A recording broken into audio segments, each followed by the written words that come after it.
Et si nos attirances, nos crises amoureuses, nos élans passionnels n'étaient pas seulement des histoires de cœur, mais aussi des révélateurs puissants de nos besoins invisibles, de notre construction intérieure. À travers certains schémas amoureux, notamment ceux marqués par l'intensité, la confusion ou une forme de dépendance affective, ce qui se joue dépasse largement le cadre du couple. C'est notre relation à nous-mêmes qui est en jeu. Quand l'autre devient un dieu ou une déesse, il arrive que l'on projette sur une figure amoureuse une puissance presque divine. L'autre devient un repère, un sauveur, une source d'admiration absolue. Cela peut être un supérieur hiérarchique, une figure charismatique, ou simplement une personne qui semble incarner ce qu'on ne s'autorise pas à être. Ce type de lien est rarement paisible. Il nourrit un mélange de fascination, d'attente, d'angoisse, et souvent d'oubli de soi. Derrière cette projection, il y a parfois une quête, celle d'un père et ou d'une mère intérieure idéalisée, d'un modèle perdu ou inatteignable. La confusion entre amour, reconnaissance et pouvoir y est fréquente. Du fantasme à la réalité, clarifier ses désirs. Il est essentiel dans ces moments-là de se poser une question fondamentale. Suis-je en train d'aimer la personne ou ce qu'elle symbolise pour moi ?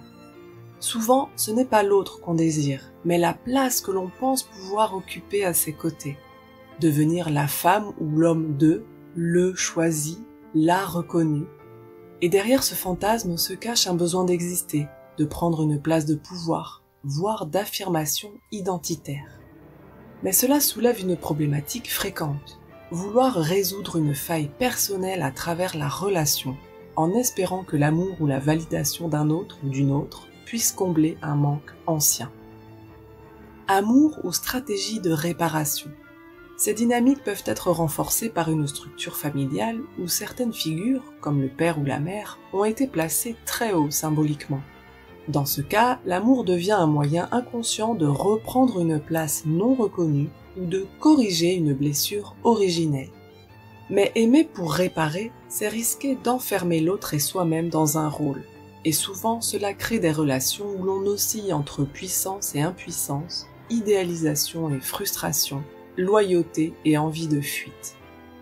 Se recentrer, retrouver sa voie intérieure. Avant de choisir entre deux personnes ou de fantasmer une autre vie, il est souvent nécessaire de faire un choix plus intime, celui de se retrouver soi-même. Qui suis-je en dehors du regard de l'autre ? Qu'est-ce que je veux vivre sincèrement au-delà des scénarios que je me raconte ? Est-ce que mes élans sont alignés avec ma vérité intérieure ou avec une stratégie inconsciente pour me prouver quelque chose ? Revenir à ces questions, c'est retrouver son pouvoir réel.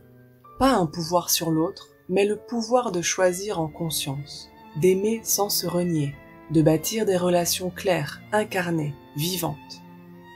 Pour aller plus loin, les confusions amoureuses sont souvent des portes d'entrée vers soi. Plutôt que de les juger ou de les fuir, il est possible de les écouter comme des messages de notre inconscient. Ce ne sont pas des erreurs, ce sont des appels à se comprendre plus profondément. Et parfois, c'est en retrouvant notre propre axe que le couple devient possible, ou que l'on découvre qu'il est temps d'en réinventer un, plus aligné avec qui l'on est devenu.